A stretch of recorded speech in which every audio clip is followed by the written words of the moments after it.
बिस्मिल्लाहिर्रहमानिर्रहीम। अस्सलाम वालेकुम। आप देख रहे हैं फ़याज़ महमूद यूट्यूब चैनल और इस्लामाबाद हाई कोर्ट के ज़बरदस्त किस्म के सहाफ़ी साकिब बशीर साहब आज हमें ज्वाइन कर रहे हैं, क्योंकि मामला है इस्लामाबाद हाई कोर्ट से रिलेटेड और कानून से रिलेटेड। क्योंकि आप दोस्तों की ही बार बार रिक्वेस्ट आ रही थी, बार बार आपसे पूछा जा रहा था आपकी तरफ से कि मियां नवाज़ शरीफ, मरीम नवाज़ और कैप्टन रिटायर्ड सफदर के जो इस्लामाबाद हाई कोर्ट में पेंडिंग अपीलें हैं वो कब समाअत के लिए मुकर्रर होंगी और उसमें आने वाले दिनों में क्या होने जा रहा है। तो इसी पे हम थोड़ा सा बैकग्राउंड भी आपके साथ पेश करेंगे और साथ ही साथ आपको ये भी बताएंगे कि अब मुस्तकबिल में इस मामले पे क्या बड़ा ब्रेक थ्रू सामने आ रहा है।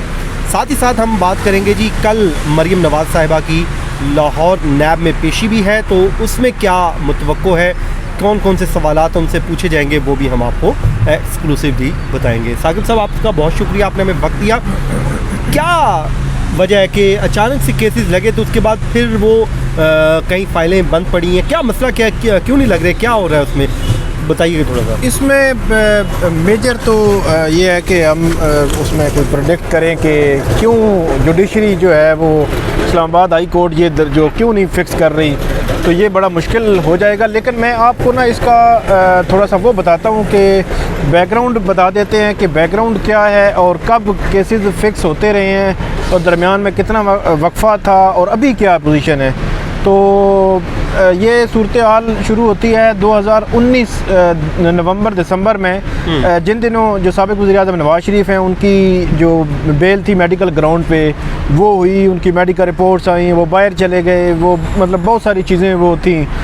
18 दिसंबर 2019 को आखिरी समाअत हुई थी साबिक़ वज़ीर-ए-आज़म नवाज़ शरीफ के ख़िलाफ़ जो अल-अज़ीज़िया और एवनफील्ड रेफरेंस जो केसेस हैं वो उन पे।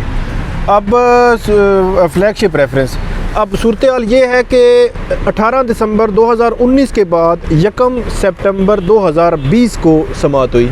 अब इसमें तकरीबन 9 माह का अरसा बनता है। अब जब 1 सितंबर को समाअत शुरू हुई तो मरीम नवाज़ और कैप्टन सफदर के केसेस भी साथ ही थे, बिल्कुल फिक्स हो तो गए। जी वो कैप्टन जो मरीम नवाज़ हैं एक पेशी पे यहाँ पे इस्लामाबाद हाई कोर्ट आई, तो आपको पता है यहाँ पे बहुत एक वो सिक्योरिटी का मसाइल बन गया, सिक्योरिटी के मसाइल, बदमज़गी हो गई, को भी पुलिस ने उठा लिया था और वकला को भी आने से रोका जा रहा था और जो साइलिन थे, आम साइलिन, उनकी एंट्री बड़ी मुश्किल हो रही थी और मतलब अजीब किस्म की सिक्योरिटी थी जहाँ मीडिया की एंट्री बड़ी मुश्किल बना दी थी उन्होंने। तो वहाँ पे कोर्ट के बाहर भी बड़ी को बदमज़गी हुई। वो जो एक गार्ड थे, सिक्योरिटी गार्ड मरीम नवाज़ साहिबा के साथ आए थे, चाचा शकूर नहीं रख के मरीम नवाज़ को, और वो यार वो आते वो बड़ी वो तो कंट्रोवर्सी भी बनी थी कि शायद वो मरीम नवाज़ साहिबा को जान के वो मारी है चाचा शकूर ने। तो वो ये हुआ कि सिक्योरिटी की वजह से कोर्ट ने नेक्स्ट डे पे कहा कि यार इस तरह करते हैं कि मरीम नवाज़ कैप्टन सफदर के केस अलग और नवाज़ शरीफ के केसेस अलग कर देते हैं। ठीक है। अब ये मामला चलता रहा। इस दौरान जो साबिक़ वज़ीर-ए-आज़म नवाज़ शरीफ को उनको थ्रू वज़ारत ख़ारजा वहाँ ख़त भी लिखे गए, आप आएँ ज्वाइन करें, यहाँ पे आपके केसेस हैं। उन्होंने कहा मैं नहीं आना, उन्होंने कहा जी मैं नहीं आना। वो इस दौरान ये हुआ कि नैब ने जो पुराना है ना एवनफील्ड रेफरेंस, ये तो अल-अज़ीज़िया और फ्लैगशिप रेफरेंस के केसेस हैं, एक पुराना जो जिसमें उनकी बेल थी, जी बेल थी, उनकी बेल मेरिट पे मरीम नवाज़ और जी। तो इसी तरह जिस तरह अभी बेल जो रिकॉल के लिए वहाँ पे लाहौर हाई कोर्ट में मरीम के ख़िलाफ़ गए हैं नैब, इसी तरह नैब इसी दौरान यहाँ पे उसने एवनफील्ड रेफरेंस में नवाज़ शरीफ की बेल रिकॉल की। अब नवाज़ शरीफ की पोजीशन ये बनी कि अदालत ने पहले खतूत लिखे, आएँ सरेंडर करें, टाइम दिया जो टाइम बनता था, उसके इश्तिहारात वगैरह लगे गए लंदन में यहाँ पे। उसके बाद ये हुआ कि उनको इश्तिहारी करार दे दिया गया और एवनफील्ड रेफरेंस, अल-अज़ीज़िया और फ्लैगशिप तीनों में मतलब वो अब फ़िलहाल इश्तिहारी हैं। और 9 दिसंबर को ये केस समाअत के लिए मुकर्रर था।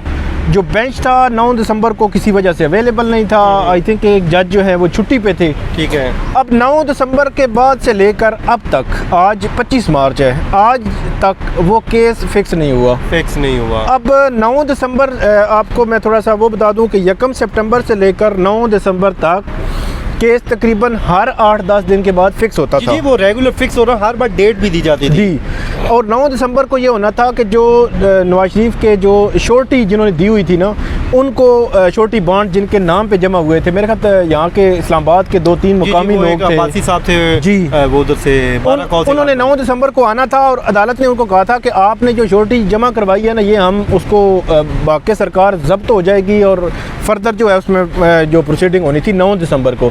लेकिन जो केस 1 सितंबर 2020 से लेकर 9 दिसंबर 2020 तक तकरीबन हर 10 दिन बाद फिक्स होता रहा, अब वो उसमें ब्रेक आ गई है। अब ब्रेक आने की वजह जो है ना, वो हम आपके सामने क्या कोई ऐसी वजह जो है कि कहीं पे लिखा हुआ हो कि क्यों हुआ है, तो ये हम नहीं कुछ बता सकते। तीर तुक्के होंगे जैसे लामंग, हम तो डॉट ही मिला रहे हैं। जी जी अच्छा साकिब साहब, एक तो आपने वर्ड यूज़ किया मेरिट का, क्योंकि आम जो हमारे व्यूअर्स हैं वो समझ रहे होते हैं कि मेरिट पे शायद वो उनका हक बनता था, वो मेरिट पे, और वो थोड़ा सा हमारे नाज़रीन को बता दीजिए आपका जो मेरिट का अल्फाज यूज़ किए, क्योंकि दूसरी जो बेल हुई थी तिबी ग्राउंड पे थी, लेकिन मैं चाह रहा हूँ कि आप थोड़ा सा बता दें। मेरिट वाली जो एवनफील्ड रेफरेंस में मेरिट पर बेल हुई थी, जो साबिक़ वज़ीर-ए-आज़म नवाज शरीफ है उनकी, मेरिट का मतलब ये होता है कि केस की जो अपील है ना, अपील में तो केस पूरा खंगालना होता है अदालत ने, कि ट्रायल कोर्ट ने जो कुछ फैसला किया उसमें अपील में आकर दोबारा उसको खंगाला जाता है। बिल्कुल।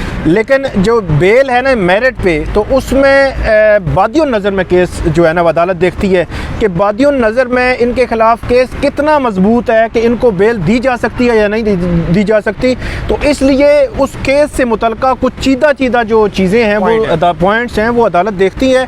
इसीलिए एवनफील्ड में जब हियरिंग हुई थी, उनकी बेल हुई थी, तो उसमें वो चीज़ें अदालत ने देखी भी थी, पूछी भी थी, और नैब को भी उसमें क्वेश्चन किया था, और उसके बाद उनकी मेरिट पे वो बेल हुई। बाद में उन्होंने जो मेडिकल ग्राउंड पे होती है उसमें सिर्फ उनकी रिपोर्ट्स देखी जाती है, उसमें मेडिकल जो उसको मेरिट को जो केस का मेरिट है उसको टच नहीं किया जाता। अच्छा साकिब साहब, ये तो हो गया जी मियाँ साहब के केसेस, लेकिन आप थोड़ा सा बता दीजिए कि आने वाले दिनों में इसमें कोई पेशरफ्त मुतवक्को है? कोई, मेरा ख्याल है अगर बिल्कुल हम इंसाफ की बुनियाद पर बात करें तो कोई प्रोडिक्ट नहीं कर सकते कि जो 9 दिसंबर से अब तक फिक्स नहीं हुआ, तो हो सकता है कल हो जाए, कल हो जाए, हो सकता है ना हो, 6 महीने और ना हो। कल जी लाहौर में बड़ी पेशी है मरीम नवाज़ की, और आज लाहौर हाई कोर्ट में नैब ने एक पिटीशन भी दायर की थी, उसको टर्न बैक कर दिया गया, बल्कि उसको निपटा दिया गया है, और ये नैब को कहा है कि आप एक सरकारी इदारा हैं और आपके पास सारे इदारों की सपोर्ट भी हासिल है, आप लॉ एंड ऑर्डर की सिचुएशन को कंट्रोल करें। कल क्या सवाल जाती उम्र केस में पूछे जा सकते हैं? सवाल तो ज़ाहिर सी बात है, एक रूटीन का एक क्वेश्चनर जो नैब जो है वो देता होता है, कोई भी इसी तरह जिसकी पेशी होती है।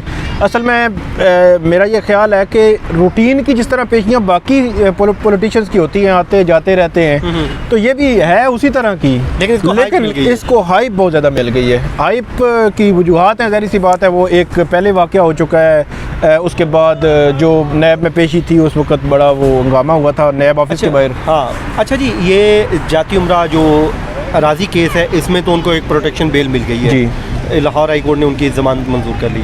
इसी तरह उनकी अभी जो बेल कैंसिल नहीं हुई चौधरी शुगर मिल में, बुनियादी तौर पे कल इन दो में समन किया गया है। क्या कोई ऐसा हो सकता है कि नैब अचानक से सरप्राइज को और निकाल के ले आया, तो उसमें भी अरेस्ट का इख्तियार है? नहीं, गिरफ़्तार तो मेरे ख्याल में नैब नहीं कर सकती। उसकी वजह यह है ना कि हाई कोर्ट ने उनको इंटरम बेल ग्रांट कर दी है 12 अप्रैल के लिए। बेशक नैब के पास किसी और केस में भी वारंट गिरफ्तारी हों, इसके बावजूद क्योंकि नैब की ऑलरेडी नैब ने उनकी बेल जो है रिकॉल के लिए हाई कोर्ट से रजू किया हुआ है, और हाई कोर्ट ने उस पर नोटिस किए हुए हैं बाकायदा, जिसमें मरीम नवाज़ और उनके वकील जो है वो आर्गू करेंगे, और इधर से मरीम ने बेल बिफोर अरेस्ट भी करवा ली। अब ये कहें कि अब तीसरा या चौथा कोई केस ऐसा हो, कोई नया केस हो, उसमें कोई ले आएँ, कोई ऐसी सिचुएशन नैब की सुकी का होगी अगर वो करते हैं, तो फिर हम नैब पे सवाल। मेरा ख्याल में नैब खुद भी नहीं चाहेगा कि ऐसी सिचुएशन बने। हाँ। तो ये था जी आज का हमारा वीलॉग। मुझे और साकिब बशीर साहब को दीजिए इजाज़त। साकिब साहब आपको बहुत शुक्रिया, आपने हमें वक्त दिया, मुझे और दीजिए साकिब साहब को इजाज़त। अल्लाह हाफिज़।